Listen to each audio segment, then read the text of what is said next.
Hey everyone, welcome back to my channel. My name is Mandy and today we are going to make elderberry syrup from scratch. This is a highly requested video from my Instagram, which you can follow if you want to down below in the description box, along with our free Facebook group if you want to come in and join us there. So today I'm going to show you how I make elderberry syrup from scratch. Now I'm going to show you all the materials that I use, and I'm going to show you how easy this is, because this is such an easy process, but I think it might come off as a little bit intimidating to people who haven't done this before. It takes, I want to say, maybe about an hour to 90 minutes, but most of that time, all of your materials are just simmering on the stove. So for most of this, you don't have to do anything. You just kind of put everything together and let it sit. So I'm going to take you guys in the kitchen and I'm going to show you how I make this for my family. So let's go over the things that you're going to need for this recipe. You're going to get about 2 cups of elderberry syrup from this recipe that I'm going to show you today. And you only need a few ingredients to do this. Everything that I'm going to be using as far as the made ingredients, I'm going to link down in the description box for you, and you can see exactly where I get it on Amazon to save a lot of money. So the first thing that I use is this organic elderberry mix here. I like this one because it's only around $15 to $25 depending on when you purchase it. I got these on sale for about $15 last week. I don't know what they're going to be right now, but typically they're around $20 on Amazon for a 16-ounce bag. Now I will also link that down in the description box. The honey that I use is this one here. This is the organic raw unfiltered honey. I think this was around $7 when I bought it. Again, this is a lot cheaper than the one at my local grocery store. So I buy it on Amazon at the same time when I buy my elderberries, just to make it easy. I also use a couple different spices. These are optional. You don't have to use these. I just like to add a little bit of extra flavor to mine, and I like the spice taste to it. I use ground cinnamon, a little bit of ground cloves, and ground ginger. Now, sometimes I use all 3, sometimes I don't. It just depends on my mood during the day, but I almost always use cinnamon and ginger in my recipe. As far as the materials that you need that are not the ingredients over here, you're going to need some kind of jar that can hold at least 2 cups of liquid. I like to use just a regular sized large mason jar with the lid on top. You're going to need something to keep the liquid in, so I highly suggest something with a lid to keep this in. You're going to need some kind of fine mesh strainer. This one is perfect. And you're going to need something to pour your liquid into your jar. So I highly suggest using something with a spout. So you guys will see how I use this as we go along in the recipe. So the ratio of water to berries is pretty much the biggest thing you need to know for this recipe.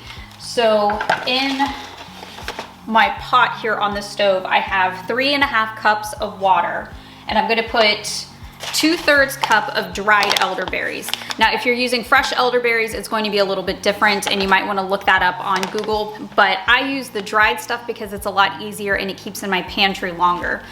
So I'm going to use 3.5 cups of water on the stove, and then I'm just going to use a measuring cup, and I'm going to get 2/3 cup of berries and just put it in here.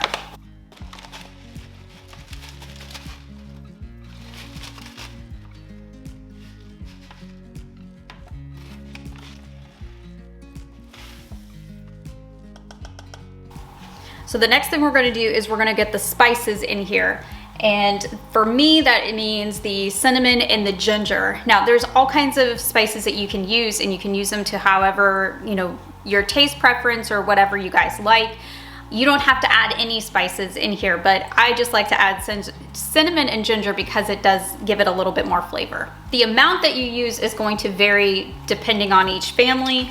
I like mine a little bit heavier, so I'm going to put about 1/2 teaspoon to 1 teaspoon of each one. So just, kind of guesstimate whatever you guys want.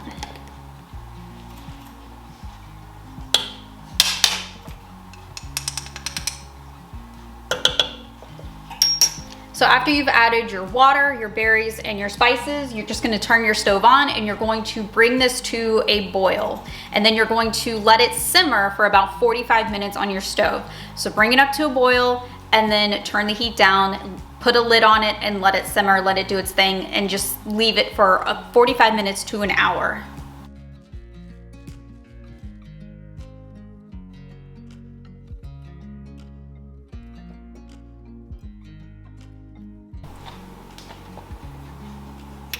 And here's what it looks like right now. I'm going to crank the heat up just a little bit on my stove here, and I'm going to let this come to a roaring boil. And as soon as I see that boil, I'm going to turn it down to low, and I'm going to put a lid on it.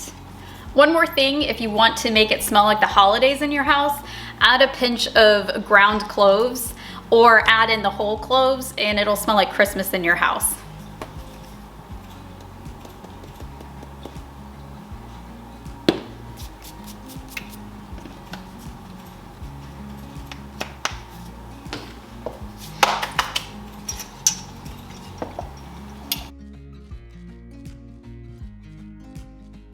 So we are now at the boiling point. This only took about 5 or 10 minutes. So what I'm gonna do is I'm going to just turn this to low and I'm going to put the lid on here and I'm going to set the timer on my oven for 45 minutes and I'm going to just let this sit and fill up my house with this really lovely smell.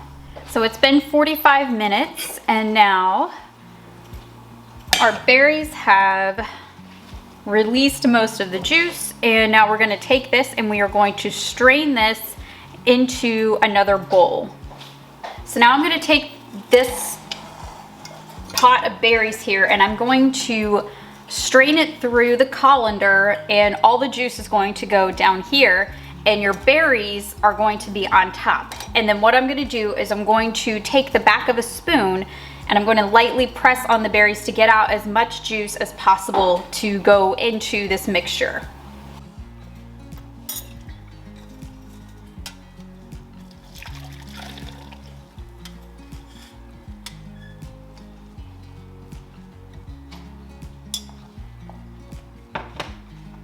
Okay, so there's our berries here on top.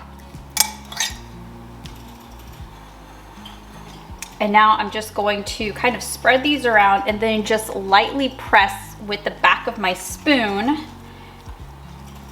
just to get all the juice out that I can. And you don't need to spend a whole lot of time doing this. Just, you know, give it a couple light presses just to get the last bits out. And then you're going to take these berries and just discard them, just throw them out. You don't need them anymore. So here is the elderberry syrup here in this jar, and we're going to let it cool for a little while before we add the honey. The last step is to add your honey into this. Now, how much honey you add is kind of up to you. I usually do about a half cup or so, just to make it a little bit sweeter, because my kids like it to be a little bit sweeter. And if you have kids as well, this is a good way to get them to take elderberry syrup, is just make it a little bit sweeter. So you can add as much as you want or as little as you want to this mixture. I also find that when one of us has a cold, having a little bit of extra honey in there does really help soothe the back of the throat as well. You don't want to add the honey though while it's still steaming hot like this. So you're going to leave this for a little while and let it cool down. And then when it's cool, we're going to go ahead and add this in and we're going to whisk it up. Okay, so now this has cooled down for a little bit. And if you want to speed up the processing of cooling it down, just pop it in the refrigerator for a little bit. That's what I did. And it cools it down enough to where it's not going to be bad for your honey, which is why we need it to be cooled down. It'll kill some of the good things inside of this honey if it's too hot when you add it in. So you want to have it cooled down a little bit. So I just take off the entire top instead of squeezing it.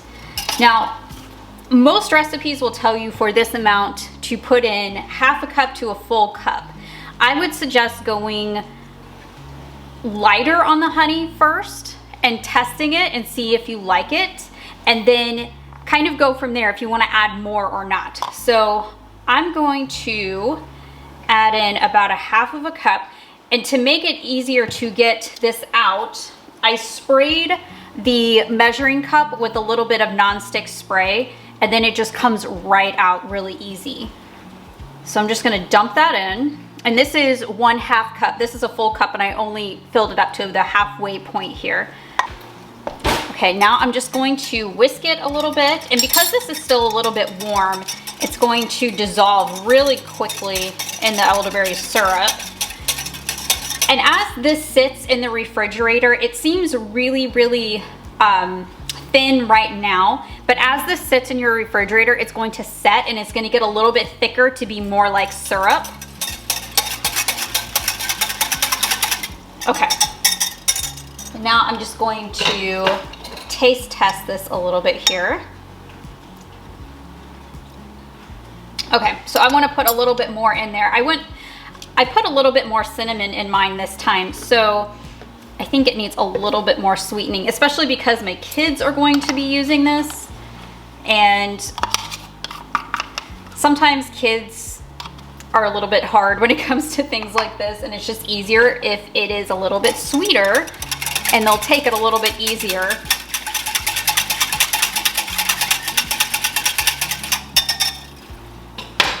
Okay.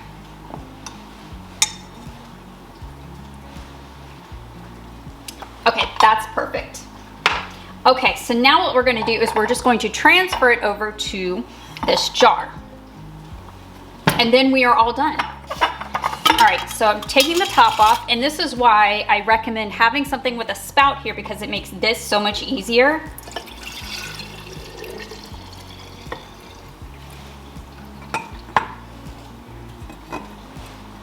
And this size jar is the perfect jar for this recipe because it fills it up almost to the top. And now I'm just going to screw on the lid, and sometimes I put a little label on the jar as well that this is elderberry syrup, so people know what it is when they're looking for it in the refrigerator. Now I get a lot of questions about this on Instagram anytime you guys see this, so I'm gonna explain when we use this.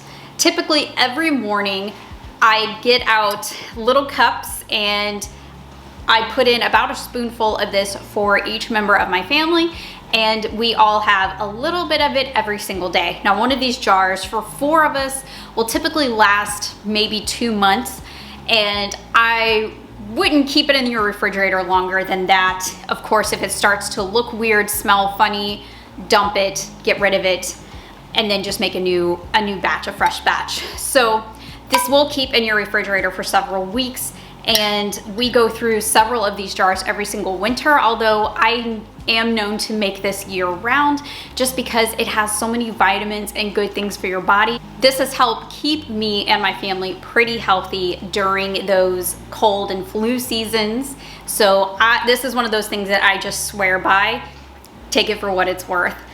However, if you're feeling sick, I totally recommend having an additional spoonful of this. It is really soothing for your throat. You can put a spoonful of it in your tea, and it makes your tea taste really good too. So if you make elderberry syrup and you make it a little bit different, what kind of combinations do you use? Let me know down below in the comments. I love seeing different recipes and variations of elderberry syrup, and it keeps things a little bit interesting for our morning elderberry.